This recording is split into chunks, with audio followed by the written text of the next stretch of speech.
Përshëndetje miq, uroj të jeni mirë dhe mirë se erdhët në kanalin tim. Për ju që më dëgjoni për herë të parë, unë jam Andalina nga sofra ime dhe çdo ditë ndaj me ju receta të cilat i përgatis për familjen time. Sot kam përgatitur këtë ëmbëlsirë kaq të mirë me një aromë fantastike, qëndroni me mua ta përgatisim bashk.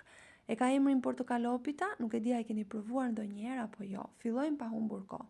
Filloj me shërbetin. Na duhet 250 ml ujë, 100 ml lëng të freskët portokalli, 250 gram sheqer, lëkurën e një portokalli dhe një shkop kanelle.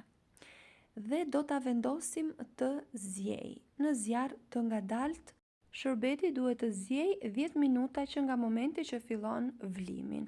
Ndërkohë do na duhen 250 gram petë të gatshme, të holla, të thjeshta që përdorim për byrek. Do t'i presim në këtë mënyrë në formën e shëritave me ndihmën e një gërshëre kuzhine ose thike, si të jetë më e thjeshtë për ju.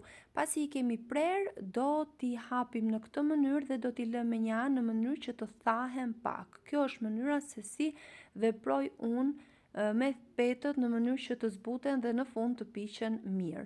Dua t'ju kujtoj se nëse jeni i ri në kanalin tim, ju ftoj të hidhni një sy recetave të mia dhe nëse ato ju pëlqejnë, mos harroni të bëni subscribe dhe të shtypni butonin e ziles.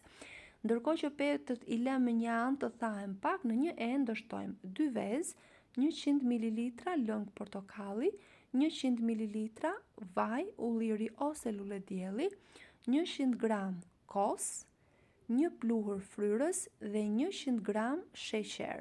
Të gjithë masën do ta përziejmë shumë mirë me ndihmën e një teli kuzhine. Nuk dua të harroj pa thënë se është kënaqësi për mua të mësoj se nga cili vend i Shqipërisë apo i botës më ndiqni. Nëse keni dëshirë, mund të më shkruani në koment. Mos harroni dhe lëkurë portokalli siç e pat edhe në video.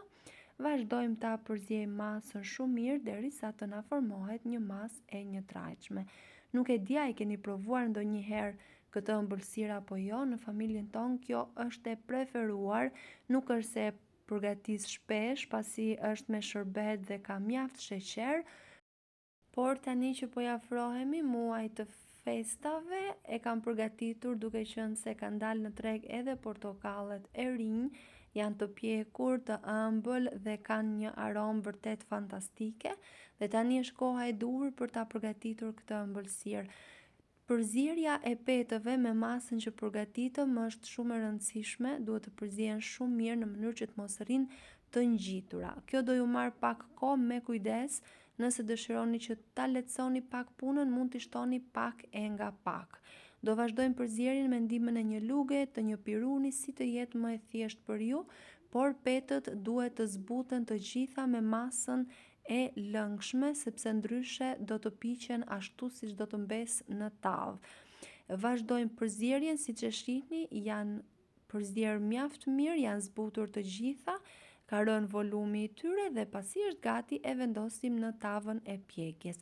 Dhe kur e vendosim në tavë, gjithashtu me ndihmën e një luge i hapim shumë mirë, këtu duket edhe mirë, më mirë se ku ka mbetur petët pa hapura dhe vazhdojmë përsëri në këtë mënyrë që po tregohet në video dhe pasi sigurohemi që është në rregull, e pjekim në 180 gradë në furrë të parangrohur derisa të jetë gati. Mua më mori rreth 45 minuta. Pjekja gjithmonë në varësi të sobës që ju keni.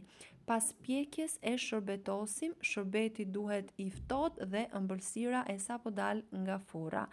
Hedhim shërbetin pak e nga pak, nëse dëshironi mund ta ndani ëmbëlsirën dhe përpara shërbetosjes. Unë e ndava pasi vendosa shërbetin. Mu duk më e thjeshtë sepse të jem e sinqertë unë ndaj gjithmonë përpara, po këtë radhë ndava pasi i hodha shërbetin. E presim, siç e shihni ka marrë një ngjyrë shumë të mirë, ka një aromë fantastike dhe është pjekur shumë mirë. Kjo duket edhe nga mënyra se si e përthith shërbetin sapo e hedhim në tavë. Si ju duket kjo recetë, nëse ju pëlqeu, për të më mbështetur mos harroni të bëni like dhe të lini përshtypjen tuaj në koment. Mund ta ruani, mund ta përgatisni në shtëpinë tuaj, mund ta ndani me miq duke i dhënë një ide për të përgatitur ëmbëlsirën e radhës në shtëpi. Pres me padurim për shtypjen tuaj në koment. Faleminderit!